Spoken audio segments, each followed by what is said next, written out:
আপনারা কি এমন একটা বন্ধুত্ব দেখেছেন যা একই সাথে পৃথিবীর সব থেকে বড় ঢাল এবং সব থেকে ধারালো অস্ত্র হতে পারে? আজকের গল্পটা সেই বন্ধুত্বের, যা এক স্বৈরাচারী শহরের ভাগ্য বদলে দিয়েছিল।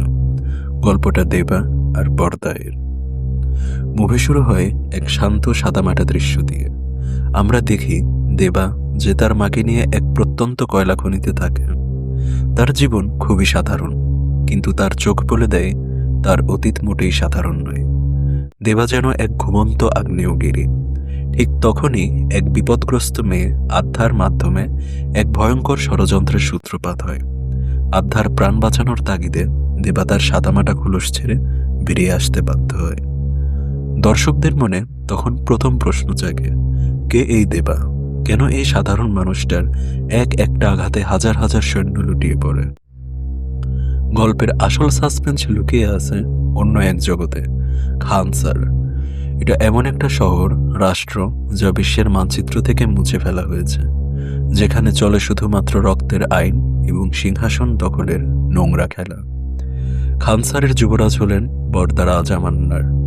যখন তার বাবা রাজামান্নার শহর ছেড়ে যান, তখনই শহরের অন্যান্য শক্তিশালী গোষ্ঠীগুলো বরদাকে মেরে ক্ষমতা দখলের ষড়যন্ত্র শুরু করে।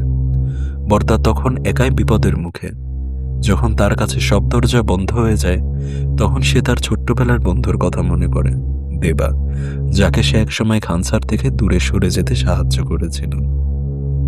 বহু বছর আগে বরদা দেবাকে প্রতিশ্রুতি দিয়েছিল, আমার জীবনে যখনই বিপদ আসবে, আমি শুধু তোমাকে একটা বার্তা দেব, খানসার বিপদে, আর তুমি ফিরে আসবে। খানসারের ক্ষমতা ধরে রাখার জন্য বরদার বোন রাধারামা একটি যুদ্ধবিরতি বা চিজ ফায়ারের প্রস্তাব দেন, যাতে কেউ বরদার উপর আক্রমণ করতে না পারে। সবার ধারণা ছিল নিজের জীবন বাঁচাতে বরদা এই যুদ্ধবিরতির পক্ষে ভোট দেবে, কিন্তু বরদা তখন এক ভয়ঙ্কর সিদ্ধান্ত নেয়। সে যুদ্ধবিরতি বাতিল করার পক্ষে ভোট দেয়। এই সিদ্ধান্তের অর্থ ছিল বরদার নিশ্চিত মৃত্যু, কিন্তু সে জানত তার পাশে কে আছে। বরদা হাসে, আর ঠিক সেই মুহূর্তে হাজার হাজার সৈন্যের বিরুদ্ধে একাই দাঁড়িয়ে যায় দেবা।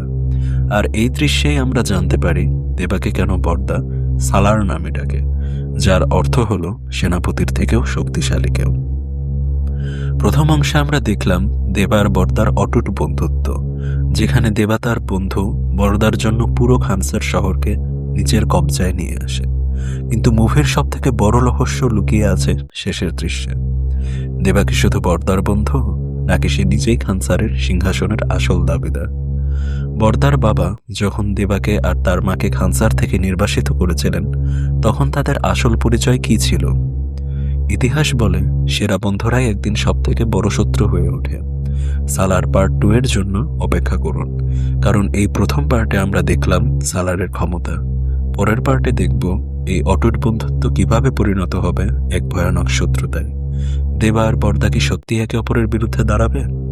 এই সাসপেন্সগুলোই শ্রোতাদের পার্ট 2 দেখার জন্য অধীর আগ্রহে অপেক্ষা করাবে।